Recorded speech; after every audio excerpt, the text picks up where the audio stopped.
Question 1. A nurse is caring for a client with a new prescription for warfarin. Which client statements indicate a need for further teaching about this medication? Select all that apply. I will take aspirin for any headaches I get. B. I can continue to eat my large spinach salads daily. C. I will use an electric razor for shaving. D. I need to report any unusual bruising or bleeding. E. I should keep my appointments for blood tests regularly. F. I will double my dose if I forget to take it one day. Answer. I will take aspirin for any headaches I get. I can continue to eat my large spinach salads daily. I will double my dose if I forget to take it one day. This question tests understanding of essential client education regarding warfarin, an anticoagulant. The key phrase, need for further teaching, indicates an incorrect statement. Aspirin increases bleeding risk when taken with warfarin. Large amounts of vitamin K-rich foods like spinach can decrease warfarin's effectiveness, and doubling a dose after a missed one significantly increases bleeding risk. For instance, a client taking ibuprofen for pain while on warfarin could experience severe gastrointestinal bleeding. Remember that warfarin management requires strict adherence to dosing, careful monitoring, and awareness of drug and food interactions to prevent complications. Question 2. A nurse is assessing a client admitted with fluid volume overload. Which findings should the nurse expect? Select all that apply. I. Flat jugular veins. B. Bounding peripheral pulses. C. Decreased urine output. D. Distended neck veins. E. Crackles in the lungs. F. Orthostatic hypotension. Answer. Bounding peripheral pulses, distended neck veins, crackles in the lungs. This item evaluates the nurse's ability to recognize manifestations of fluid volume overload, a condition where the body retains too much fluid. Key findings include bounding peripheral pulses due to increased circulatory volume, distended neck veins indicating increased central venous pressure, and crackles in the lungs, pulmonary edema, resulting from fluid shifting into the alveolar spaces. For example, a client with fluid overload might also report shortness of breath and have visible swelling in their ankles. Always remember that signs of fluid excess often relate to increased pressure and fluid accumulation in dependent areas or the lungs. Question 3. The nurse is preparing to administer medications through a nasogastric (NG) tube. Which actions are appropriate? Select all that apply. I. Crush all medications thoroughly before administration. B. Check for placement of the NG tube before administering medications. C. Aspirate stomach contents to check residual volume. D. Mix all crushed medications together in one syringe. E. Flush the tube with 15 to 30 milliliters of water before and after medication administration. F. Return aspirated stomach contents to the client after checking residual volume. Answer. Check for placement of the NG tube before administering medications. Flush the tube with 15 to 30 milliliters of water before and after medication administration. Return aspirated stomach contents to the client after checking residual volume. This question focuses on safe medication administration via a nasogastric tube. The core concept is preventing aspiration and ensuring proper drug delivery. Verifying tube placement is critical to prevent medications from entering the lungs. Flushing the tube prevents clogging and ensures full dose delivery, and returning aspirated contents helps maintain fluid and electrolyte balance. For example, if tube placement isn't checked, medication might be inadvertently instilled into the trachea, leading to aspiration pneumonia. Always prioritize patient safety by confirming tube location and maintaining tube patency and physiological balance. Question 4. A client is prescribed a clear liquid diet. Which food items are appropriate for the nurse to offer? Select all that apply. A. Cream of mushroom soup. B. Gelatin. C. Apple juice. D. Sherbet. E. Coffee with cream. F. Chicken broth. Answer: gelatin, apple juice, chicken broth. This question assesses knowledge of appropriate food items for a clear liquid diet, which includes liquids that are transparent and easily digestible. Items like gelatin, apple juice, without pulp, and chicken broth are suitable because they are clear at room temperature and leave minimal residue in the gastrointestinal tract. Conversely, cream soups, sherbet, and coffee with cream are not considered clear liquids due to their opacity and higher fat or particulate content. For instance, a patient preparing for a colonoscopy might be restricted to clear liquids to ensure the bowel is thoroughly cleansed. Remember, if you can see through it, it's likely a clear liquid. Question 5. The nurse is providing discharge teaching to a client diagnosed with heart failure. Which instructions should the nurse include? Select all that apply. A. Weigh yourself daily at the same time. B. Restrict sodium intake to 2 grams per day. C. Report a weight gain of 2 pounds or more in 24 hours. D. Increase fluid intake to at least 3 liters daily. E. Elevate legs when sitting to promote venous return. F. Avoid taking diuretics to prevent dehydration. Answer: weigh yourself daily at the same time, restrict sodium intake to 2 grams per day, elevate legs when sitting to promote venous return. This question tests the nurse's understanding of discharge teaching for heart failure management, focusing on self-care to prevent exacerbations. Daily weight monitoring at the same time helps detect fluid retention early, sodium restriction minimizes fluid retention, and elevating legs reduces peripheral edema by promoting venous return. For example, a client who gains several pounds overnight might be retaining fluid and needs to contact their provider, not increase their fluid intake. Emphasize that careful monitoring of weight, diet, and symptoms is paramount in managing chronic heart failure effectively. Question 6. A nurse is providing care for a client experiencing an acute asthma exacerbation. Which actions should the nurse prioritize? Select all that apply. A. Administer a prescribed bronchodilator. B. Place the client in a high Fowler's position. C. Initiate continuous pulse oximetry monitoring. D. Administer supplemental oxygen. E. Assess lung sounds frequently. F. Obtain a detailed history of allergen exposure. Answer: administer a prescribed bronchodilator, place the client in a high Fowler's position, initiate continuous pulse oximetry monitoring, administer supplemental oxygen, assess lung sounds frequently. This question assesses prioritization of nursing interventions during an acute asthma exacerbation. The keywords acute and prioritize indicate the need for immediate, life-sustaining actions.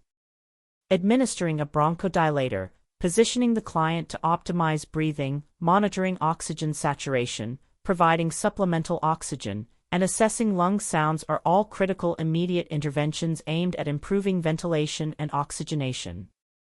While obtaining an allergen history is important, it is not an immediate life-saving priority during an acute crisis.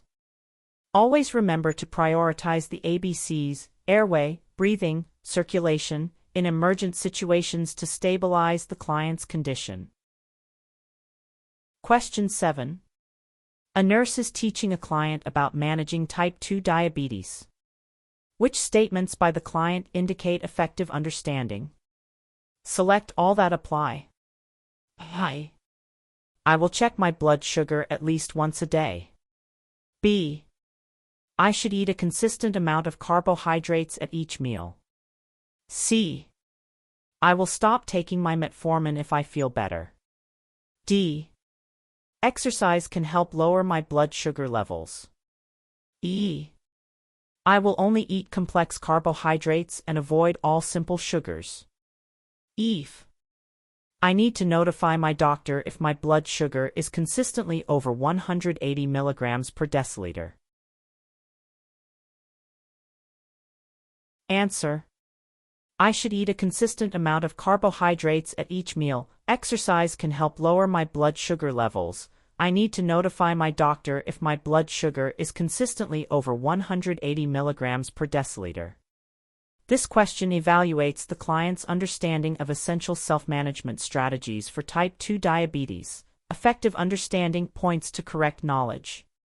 Consistent carbohydrate intake helps maintain stable blood glucose levels. Regular exercise improves insulin sensitivity and lowers blood sugar, and reporting persistently high blood sugar levels allows for timely medical intervention.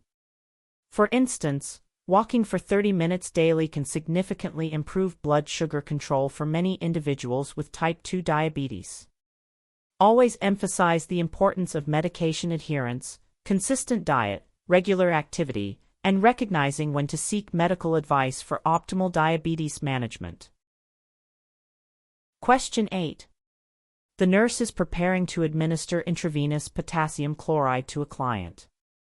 Which actions are essential for the nurse to take? Select all that apply. I. Administer potassium chloride as a rapid 4-push. B. Assess the client's urine output before administration. C.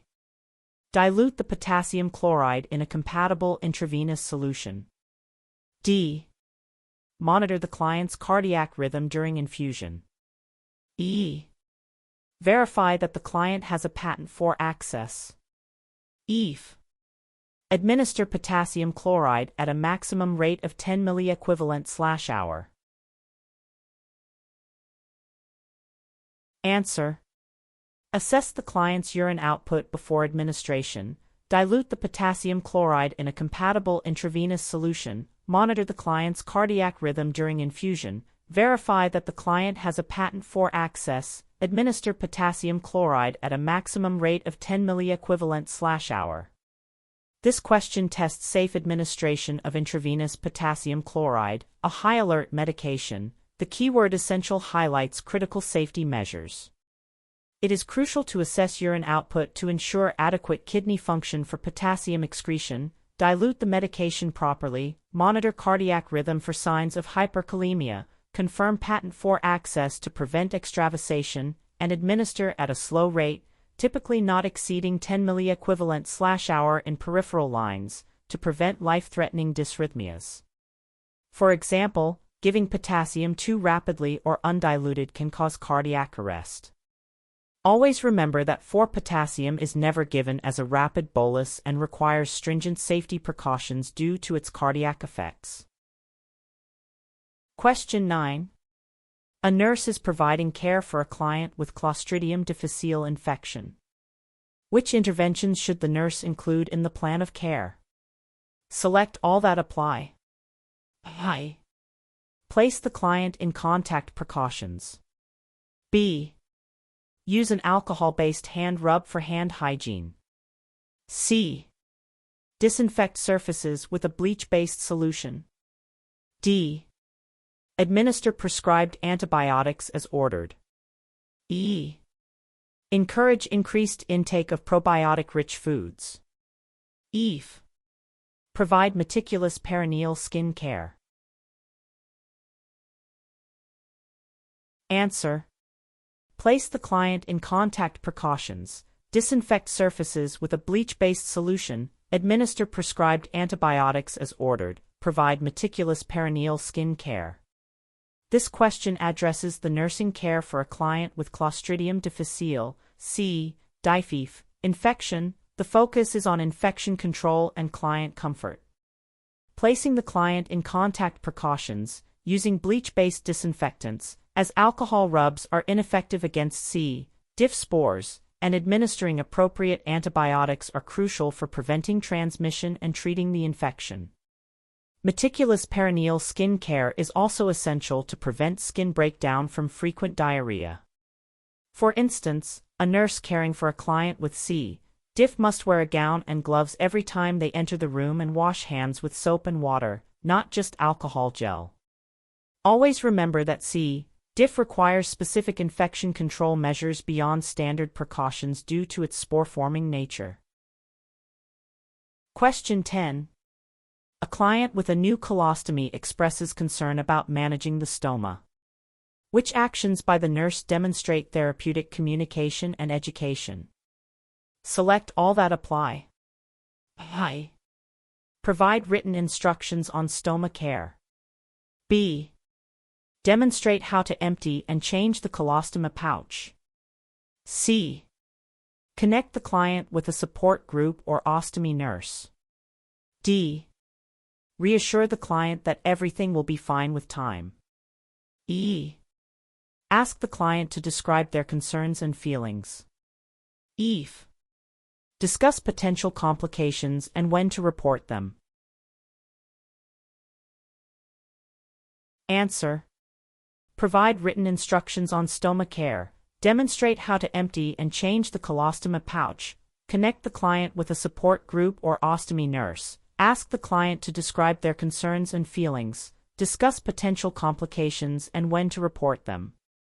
This question evaluates effective nurse-client communication and education for a client with a new colostoma. The keywords therapeutic communication and education guide the appropriate actions. Providing written instructions, demonstrating pouch care, connecting with support resources, actively listening to the client's concerns, and educating about potential complications all empower the client with knowledge and emotional support for self-management.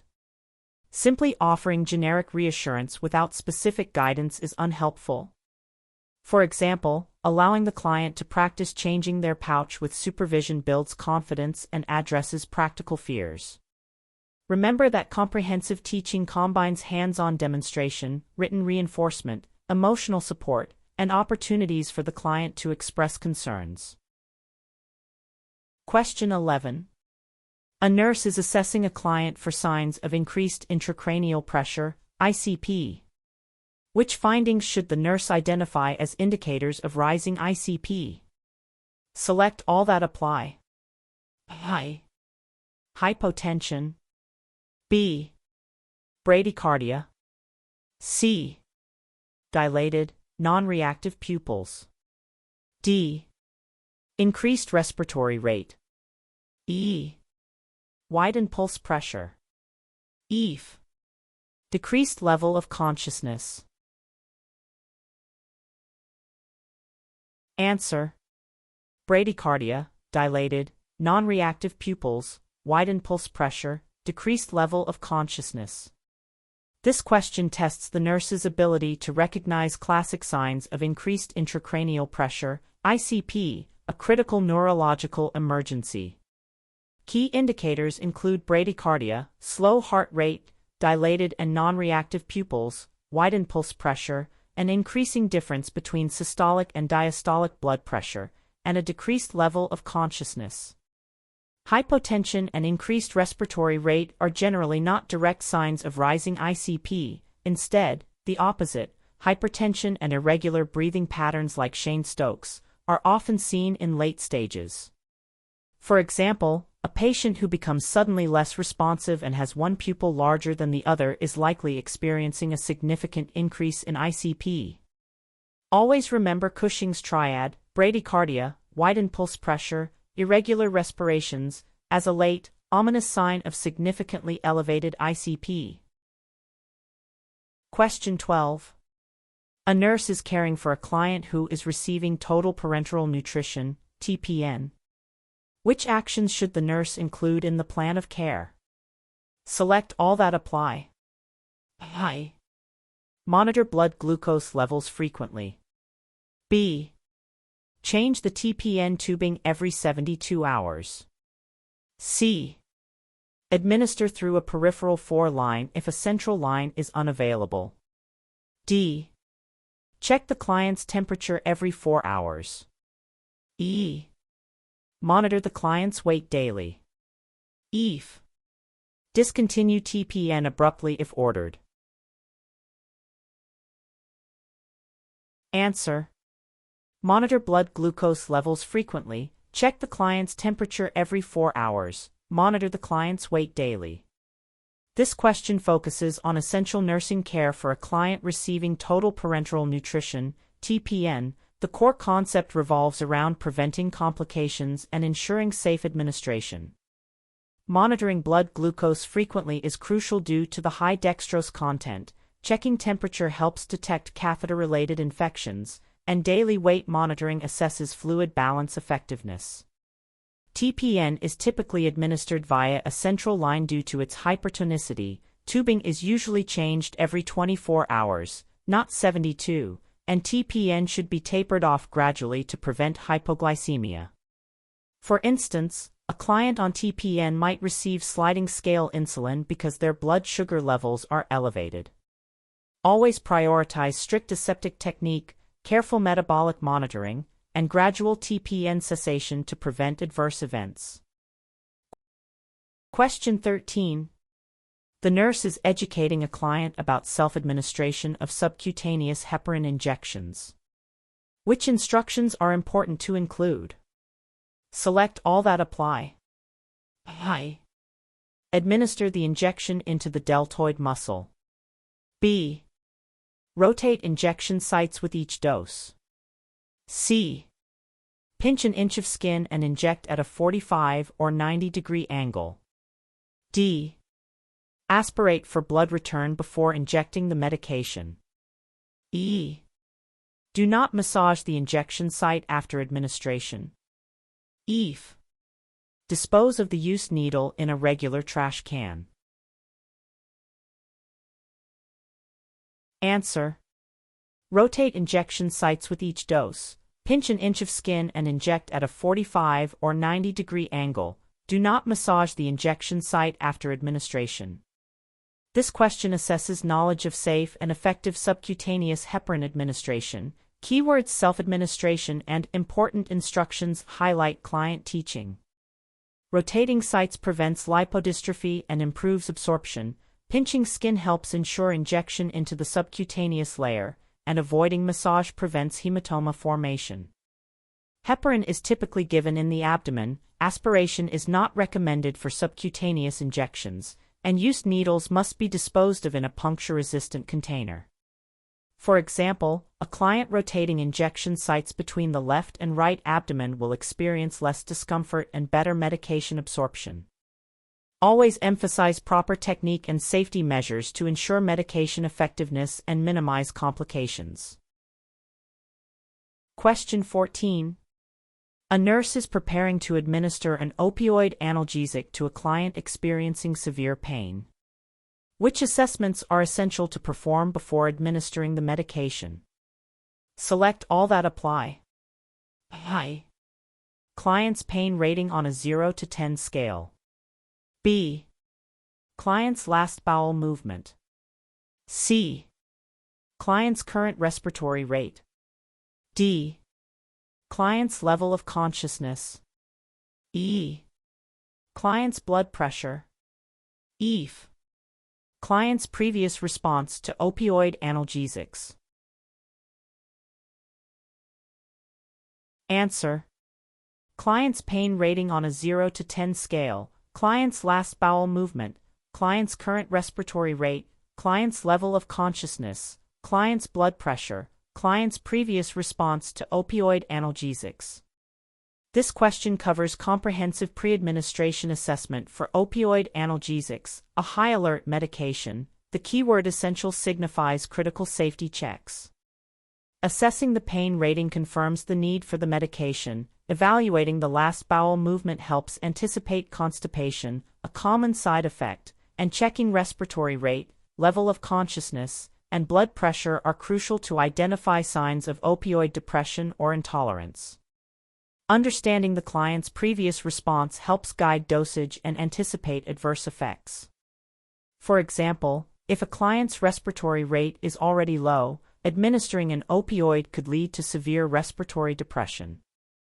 Always perform a holistic assessment before opioid administration to ensure client safety and optimize pain management.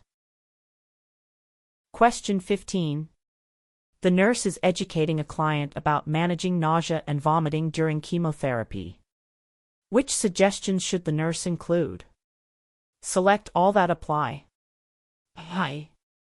Eat large meals 3 times a day. B. Avoid strong-smelling foods. C. Consume cool, bland foods. D. Drink liquids with meals. E. Try ginger ale or crackers. F. Eat quickly to avoid prolonged exposure to food odors. Answer. Avoid strong-smelling foods. Consume cool, bland foods. Try ginger ale or crackers. This question focuses on non-pharmacological interventions for chemotherapy-induced nausea and vomiting. The goal is to minimize client discomfort. Avoiding strong-smelling foods, consuming cool and bland items, and trying soothing options like ginger ale or crackers can help reduce triggers and settle the stomach. Eating large meals, drinking liquids with meals, and eating quickly can exacerbate nausea. For instance, offering dry toast or a plain baked potato instead of a rich, fatty meal can be more tolerable. Remember to guide clients towards smaller, more frequent meals of easily digestible foods to manage chemotherapy side effects. Question 16. A client is experiencing an allergic reaction to a new medication. Which signs and symptoms should the nurse anticipate? Select all that apply. A. Urticaria. B. Bradycardia. C. Hypotension. D. Bronchospasm. E. Angioedema. F. Diaphoresis. Answer. Urticaria, hypotension, bronchospasm, angioedema. This question assesses the nurse's ability to identify classic signs of an allergic reaction, which can range from mild to life-threatening. Urticaria, hives, hypotension, low blood pressure, bronchospasm, narrowing of airways, and angioedema, swelling, especially of the face, lips, or throat, are all common manifestations of an allergic response. Bradycardia, slow heart rate, and diaphoresis, sweating, are not typical primary signs of an allergic reaction. Tachycardia is more common due to compensatory mechanisms in anaphylaxis. For example, a client who develops widespread hives and suddenly feels short of breath after taking a new antibiotic is likely having an allergic reaction. Always prioritize airway, breathing, and circulation when assessing for an allergic reaction, especially for signs of anaphylaxis. Question 17. The nurse is providing care for an older adult client at risk for falls. Which interventions should the nurse implement? Select all that apply. A. Place the client in a room near the nursing station. B. Keep side rails up at all times for all clients. C. Ensure call light is within reach. D. Provide regular toileting assistance. E. Encourage the client to wear non-skid footwear. F. Keep the bed in the lowest position. Answer. Place the client in a room near the nursing station, ensure call light is within reach, provide regular toileting assistance, encourage the client to wear non-skid footwear, keep the bed in the lowest position. This question addresses fall prevention strategies for older adults. The goal is to create a safe environment and minimize fall risk. Placing the client close to the nursing station allows for closer observation. Ensuring the call light is accessible promotes timely assistance. Regular toileting reduces urgent trips to the bathroom. Non-skid footwear provides better traction, and keeping the bed low minimizes injury if a fall occurs. Raising all side rails for all clients can be considered a restraint and requires an order, and is not a universal fall prevention strategy. For instance, offering to help a client to the bathroom every 2 hours can prevent them from attempting to get up unassisted and falling. Always implement multifactorial interventions tailored to the individual's risk to prevent falls effectively. Question 18. A nurse is assessing a client for manifestations of hypoglycemia. Which findings should the nurse expect? Select all that apply. A. Polydipsia. B. Shakiness. C. Diaphoresis. D. Headache. E. Polyuria. F. Blurred vision. Answer: shakiness, diaphoresis, headache, blurred vision. This question tests the nurse's ability to recognize common signs and symptoms of hypoglycemia, low blood sugar, which results from the body's compensatory mechanisms and lack of glucose to the brain. Shakiness, diaphoresis, sweating, headache, and blurred vision are all classic neuroglycopenic, glucose deprivation to the brain, and adrenergic, adrenaline release, symptoms. Polydipsia, excessive thirst, and polyuria, excessive urination, are hallmark signs of hyperglycemia, high blood sugar, not hypoglycemia. For example, a client who suddenly feels shaky, sweaty, and confused might be experiencing a hypoglycemic event. Always remember that cold and clammy, give them candy refers to the common presentation and immediate treatment for hypoglycemia. Question 19. The nurse is providing discharge teaching to the parents of an infant with a new gastrostomy tube, G-tube. Which instructions are essential to include? Select all that apply. A. You will need to clean the site daily with soap and water. B.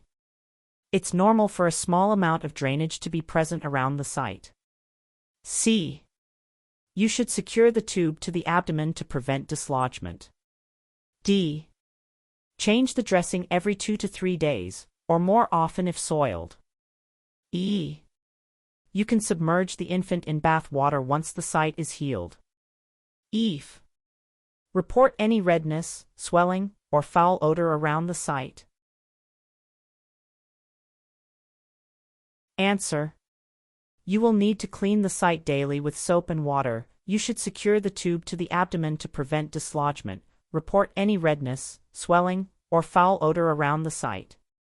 This question focuses on essential discharge teaching for gastrostomy tube, G-tube, care in infants. Essential highlights critical instructions for safety and infection prevention. Daily cleaning with soap and water prevents skin irritation and infection. Securing the tube minimizes accidental dislodgement, and reporting signs of infection, redness, swelling, foul odor, ensures timely intervention. While a small amount of drainage might be normal, excessive or purulent drainage is not. Dressings are typically changed daily or as needed, not every 2 to 3 days, and submerging the site should be avoided until fully healed.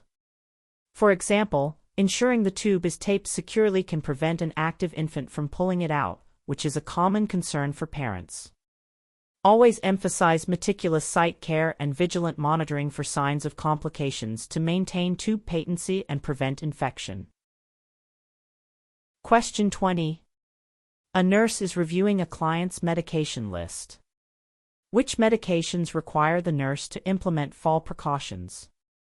Select all that apply. A. Furosemide. B. Lorazepam. C. Metformin. D. Diphenhydramine. E. Lisinopril. F. Warfarin. Answer: Furosemide, lorazepam, diphenhydramine, lisinopril. This question assesses the nurse's knowledge of medications that can increase a client's risk for falls. The keyword fall precautions indicates a need to identify drugs with sedating or hypotensive effects.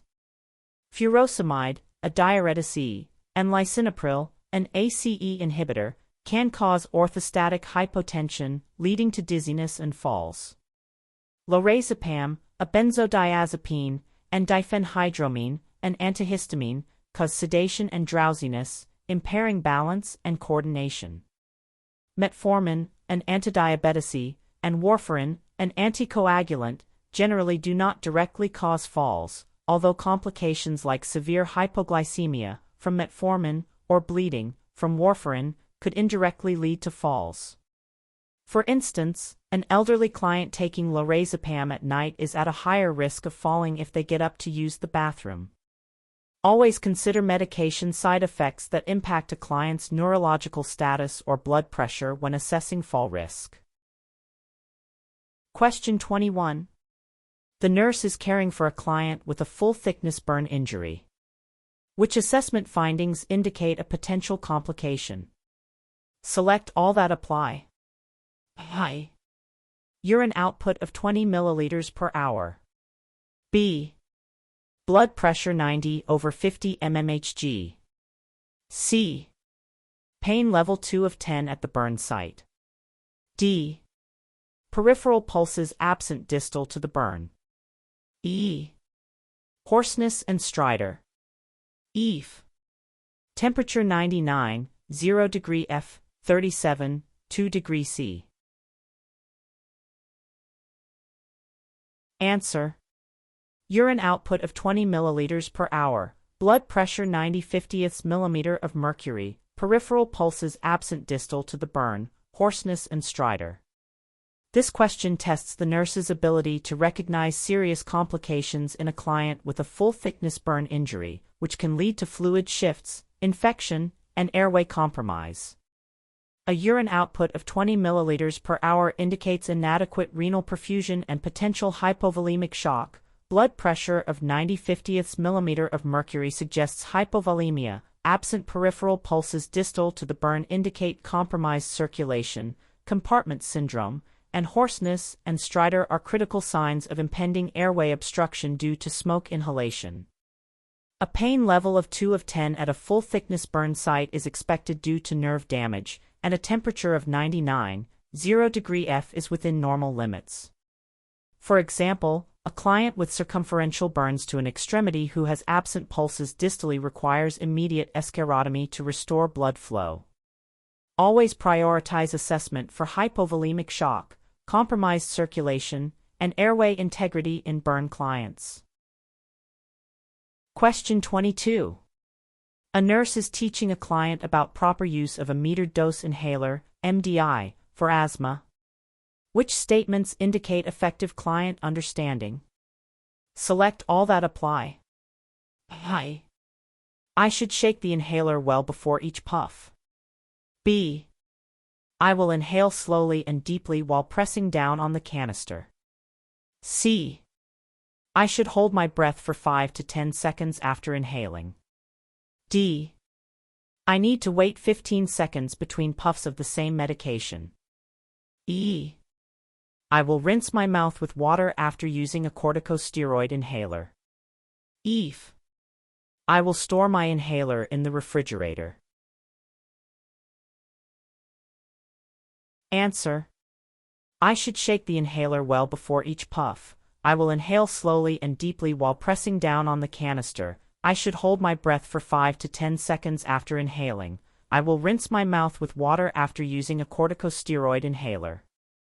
This question assesses correct client understanding of metered dose inhaler technique. Effective client understanding points to correct statements. Shaking the inhaler ensures proper mixing. Slow deep inhalation synchronizes with canister activation for optimal drug delivery. Holding breath allows medication absorption, and rinsing the mouth after corticosteroid inhalers prevents oral thrush. Waiting 15 seconds between puffs is insufficient. 1 to 2 minutes is recommended, and inhalers should be stored at room temperature, not refrigerated. For example, a client who consistently rinses their mouth after using a fluticasone inhaler is less likely to develop oral candidiasis. Always emphasize correct technique and post-use care to maximize medication effectiveness and minimize side effects. Question 23. The nurse is caring for a client post-cardiac catheterization. Which actions should the nurse include in the plan of care? Select all that apply. I. Encourage early ambulation 1 to 2 hours post-procedure. B. Monitor for bleeding at the access site. C. Assess peripheral pulses distal to the access site. D. Maintain strict bed rest with the affected leg straight. E. Administer pain medication as prescribed for chest pain. F. Elevate the head of the bed to 90 degrees for comfort. Answer. Monitor for bleeding at the access site, assess peripheral pulses distal to the access site, maintain strict bed rest with the affected leg straight. This question addresses post-cardiac catheterization nursing care. The focus is on preventing complications related to the vascular access site and client stability. Monitoring for bleeding, assessing distal pulses for signs of arterial occlusion, and maintaining strict bed rest with the affected leg straight are crucial to prevent hemorrhage, thrombosis, and promote healing of the puncture site. Early ambulation and elevating the head of the bed excessively can increase bleeding risk, and while pain medication might be needed for discomfort, chest pain should prompt immediate investigation, not just symptomatic treatment. For instance, a client who experiences coolness and pallor in the foot distal to the femoral access site needs urgent intervention to assess for arterial compromise. Always prioritize vascular integrity and prevention of bleeding after a cardiac catheterization. Question 24. A nurse is providing education to a group of clients about reducing the risk of skin cancer. Which instructions should the nurse include? Select all that apply. I. Apply sunscreen with an SPF of 15 or higher daily. B. Seek shade, especially between 10 a.m. and 4 p.m. C. Wear protective clothing, such as wide-brimmed hats and long sleeves. D. Perform monthly self-skin exams. E. Avoid artificial tanning beds and sun lamps. F. Get a professional skin exam annually, especially if at high risk.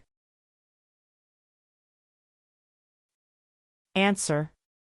Apply sunscreen with an SPF of 15 or higher daily, seek shade, especially between 10 a.m. and 4 p.m., wear protective clothing, such as wide-brimmed hats and long sleeves, perform monthly self-skin exams, avoid artificial tanning beds and sun lamps, get a professional skin exam annually, especially if at high risk.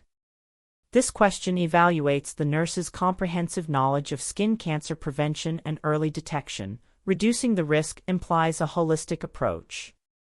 Applying sunscreen, seeking shade during peak sun hours, wearing protective clothing, avoiding artificial tanning, and performing monthly self-skin exams are all essential primary prevention strategies.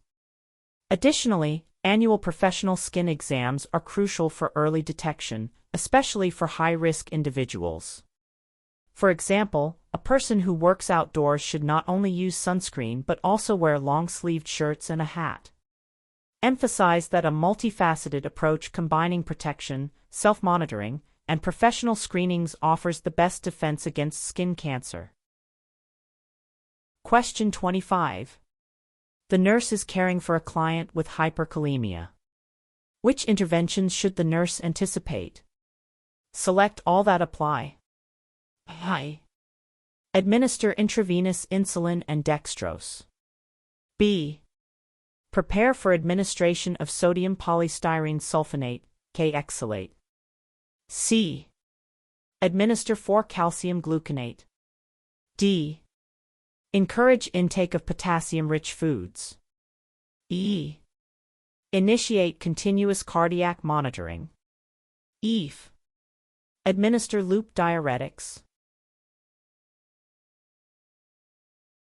Answer. Administer intravenous insulin and dextrose. Prepare for administration of sodium polystyrene sulfonate, nclex-lpn. Administer 4-calcium gluconate. Initiate continuous cardiac monitoring. This question tests knowledge of interventions for hyperkalemia, high blood potassium, a potentially life-threatening electrolyte imbalance. Administering 4-insulin with dextrose shifts potassium into cells. Sodium polystyrene sulfonate, nclex-lpn, promotes potassium excretion from the body. 4-calcium gluconate stabilizes cardiac cell membranes to prevent dysrhythmias, and continuous cardiac monitoring is essential to detect life-threatening changes. Encouraging potassium-rich foods would worsen hyperkalemia, and while loop diuretics can promote potassium excretion, they are not always the immediate first-line intervention for severe cases, especially without addressing the cardiac effects. For instance, a client with EKG changes due to hyperkalemia would immediately receive calcium gluconate to protect the heart. Always prioritize immediate cardiac protection and then strategies to shift and eliminate potassium from the body. Question 26. A nurse is assessing a client for potential signs of sepsis. Which findings are indicative of early sepsis? Select all that apply. High. Core body temperature greater than 100, 4 degree F, 38 degree C, or less than 96, 8 degree F, 36 degree C. B. Heart rate greater than 90 beats/minute. C. Respiratory rate greater than 20 breaths/minute. D. Altered mental status. E. Systolic blood pressure less than 90 millimeters of mercury. Ef. White blood cell count 12,000/mm superscript 3 or 4,000/mm superscript 3. Answer. Core body temperature greater than 100, 4 degree F, 38 degree C, or less than 96, 8 degree F, 36 degree C, heart rate greater than 90 beats/minute, respiratory rate greater than 20 breaths/minute, altered mental status, white blood cell count 12,000/mm superscript 3 or 4,000/mm superscript 3. This question assesses the nurse's ability to identify early indicators of sepsis, a severe systemic inflammatory response to infection. The keywords early sepsis point to initial systemic changes. Core body temperature abnormalities, fever or hypothermia, tachycardia, tachypnea, altered mental status, and abnormal white blood cell counts are all components of the systemic inflammatory response syndrome, SIRS, criteria, which often precede or occur with sepsis. Systolic blood pressure below 90 millimeters of mercury is indicative of septic shock, a later and more severe stage. For example, a client with a urinary tract infection who suddenly develops a fever, confusion, and rapid breathing might be progressing to sepsis.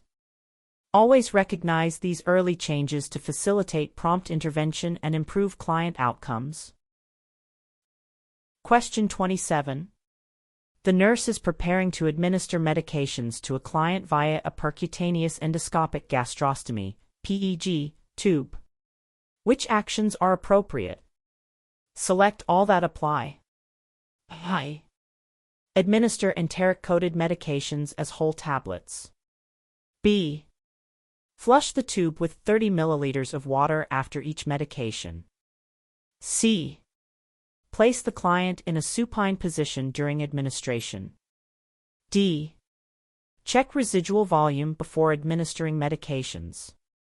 E. Administer medications separately, flushing between each. F. Clamp the tube immediately after medication administration. Answer. Flush the tube with 30 milliliters of water after each medication. Check residual volume before administering medications. Administer medications separately, flushing between each.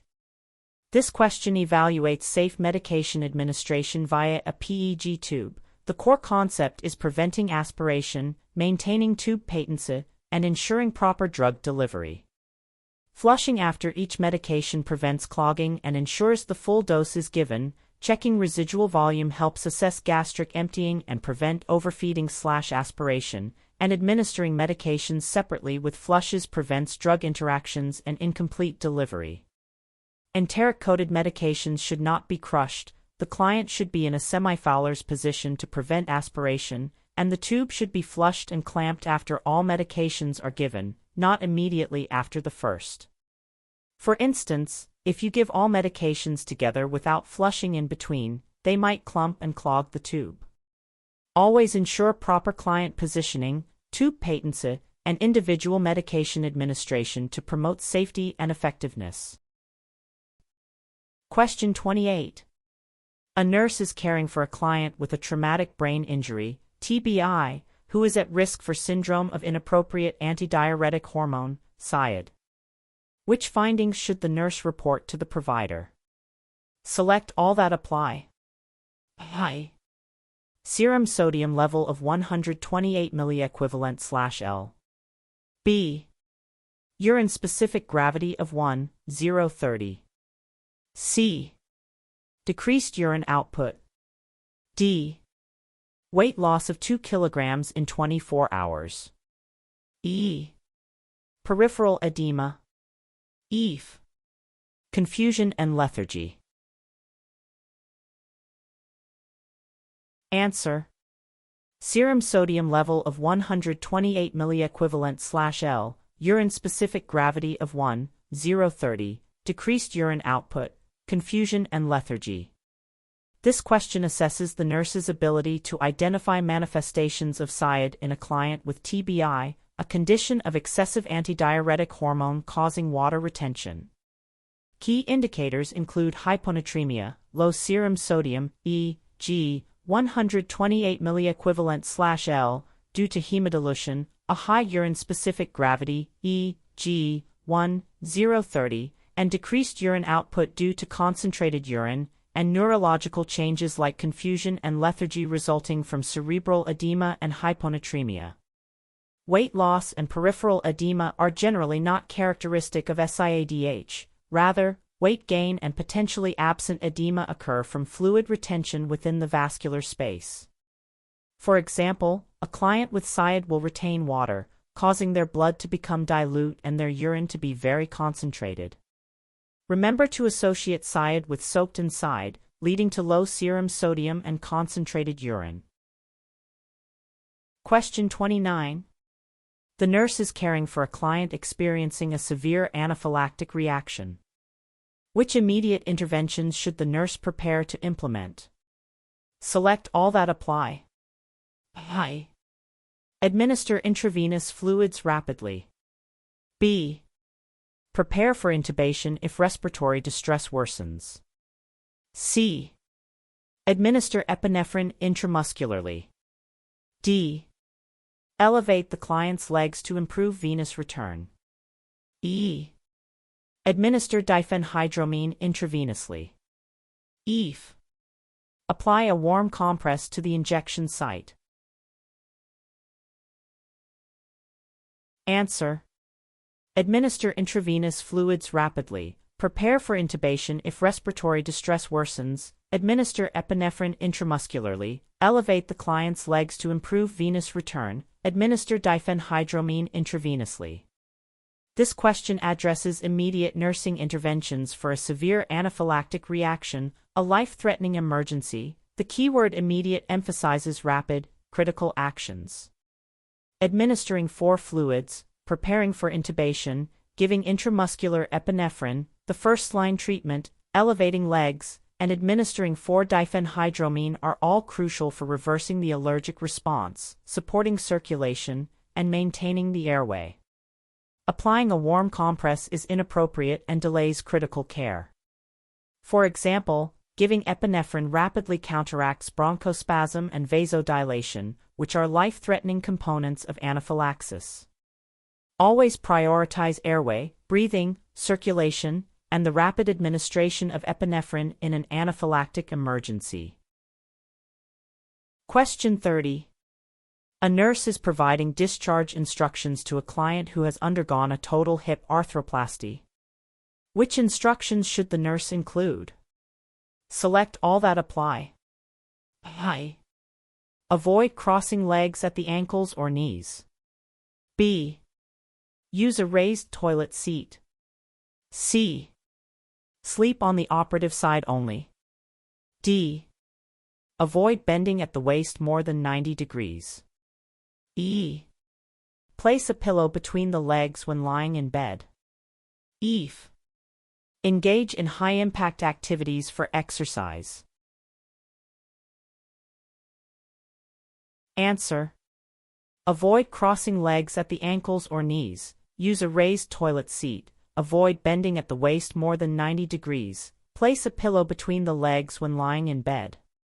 This question focuses on essential discharge instructions after total hip arthroplasty, primarily aimed at preventing dislocation of the new hip joint.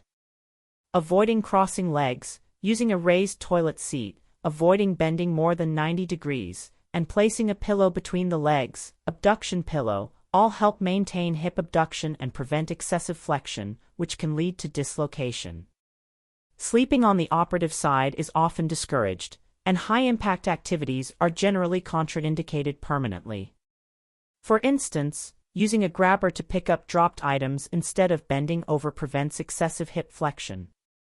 Always emphasize these precautions to preserve the integrity of the hip replacement and ensure a successful recovery. Question 31. The nurse is assessing a client with a suspected deep vein thrombosis, DVT. Which findings should the nurse expect? Select all that apply. I. Coolness and pallor of the affected extremity. B. Unilateral leg swelling. C. Dull ache or heaviness in the affected leg. D. Positive Holman's sign. E. Redness and warmth over the affected area. F. Decreased circumference of the affected leg. Answer. Unilateral leg swelling, dull ache or heaviness in the affected leg, redness and warmth over the affected area. This question tests the nurse's ability to identify classic signs and symptoms of a deep vein thrombosis, DVT, a blood clot in a deep vein. Unilateral leg swelling, a dull ache or heaviness in the affected leg, and localized redness and warmth are all characteristic findings resulting from inflammation and impaired venous return.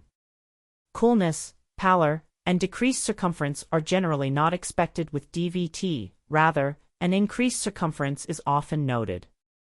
A positive Holman's sign, pain in the calf upon dorsiflexion of the foot, is no longer a reliable or recommended diagnostic tool due to its low sensitivity and specificity and potential to dislodge the clot. For example, a client complaining of a swollen, painful, and warm calf should be evaluated promptly for a DVT. Always remember that DVT typically presents with localized signs of inflammation and obstructed venous flow. Question 32. A nurse is preparing a sterile field for a procedure. Which actions indicate maintenance of sterility? Select all that apply. I. Place sterile items on the outer 1-inch border of the sterile field. B. Keep sterile gloved hands above the waist level. C. Turn away from the sterile field to retrieve additional supplies. D. Open sterile packages away from the body. E. Avoid talking, coughing, or sneezing over the sterile field. F. Consider an item sterile if it falls below the waist level but remains within sight. Answer. Keep sterile gloved hands above the waist level, open sterile packages away from the body, avoid talking, coughing, or sneezing over the sterile field. This question assesses knowledge of maintaining a sterile field, a critical aspect of infection control. Maintenance of sterility refers to actions that prevent contamination. Keeping sterile gloved hands above waist level, opening sterile packages away from the body, and avoiding talking, coughing, or sneezing over the field all prevent introduction of microorganisms. The outer 1-inch border is considered unsterile, turning away from the field contaminates it, and anything falling below waist level or out of sight is considered contaminated. For example, if a nurse accidentally drops a sterile instrument onto the floor, it must be replaced with a new sterile one. Always remember that a sterile field is created and maintained to protect the client from surgical site infections. Question 33. The nurse is teaching a client about managing dumping syndrome after gastric surgery. Which dietary instructions should the nurse include? Select all that apply. I. Drink fluids between meals, not with meals. B. Eat small, frequent meals throughout the day. C. Limit simple sugars and high-fat foods. D. Lie down for 20 to 30 minutes after eating. E. Increase intake of fibrous foods like whole grains. F. Consume large amounts of dairy products. Answer.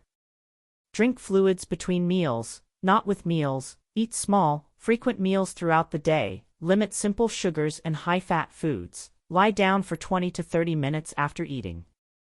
This question focuses on dietary management for dumping syndrome, a common complication after gastric surgery. The goal is to slow gastric emptying and reduce symptoms. Drinking fluids between meals, not with them, eating small, frequent meals, limiting simple sugars and high-fat foods, and lying down after eating all help to slow the rapid transit of food into the small intestine. Increasing fibrous foods might be too harsh for a sensitive gut, and large amounts of dairy could cause discomfort due to lactose intolerance. For instance, a client should avoid drinking a large glass of juice with their meal, opting instead for sips of water an hour later. Always emphasize strategies that slow the movement of food through the digestive tract to alleviate dumping syndrome symptoms. Question 34. A nurse is providing care for a client in the immediate postpartum period. Which assessments are critical for the nurse to perform? Select all that apply. I. Fundal height and consistency. B. Amount and characteristics of lochia. C. Status of the perineum or incision site. D. Vital signs, including pain level. E. Client's emotional status and bonding with the infant. F. Hydration status by assessing skin turgor. Answer. Fundal height and consistency, amount and characteristics of lochia, status of the perineum or incision site, vital signs, including pain level, client's emotional status and bonding with the infant. This question covers critical assessments in the immediate postpartum period. The keyword critical highlights essential checks for maternal recovery and well-being. Assessing fundal height and consistency helps detect uterine atony and hemorrhage. Monitoring lochia provides information about uterine involution and blood loss, and evaluating the perineum or incision site, e.g., C-section, identifies hematomas or infection. Taking vital signs and assessing pain is essential for detecting complications like hemorrhage or infection, and observing emotional status and bonding is vital for identifying postpartum depression risk and promoting healthy parent-infant attachment. While hydration is important, assessing skin turgor isn't as immediately critical as the other assessments for identifying postpartum complications. For example, a boggy fundus, soft and not firm, indicates inadequate uterine contraction and requires immediate massage to prevent excessive bleeding.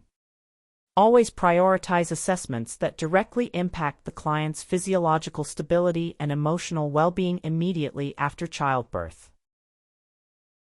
Question 35. The nurse is preparing to administer medications to a client.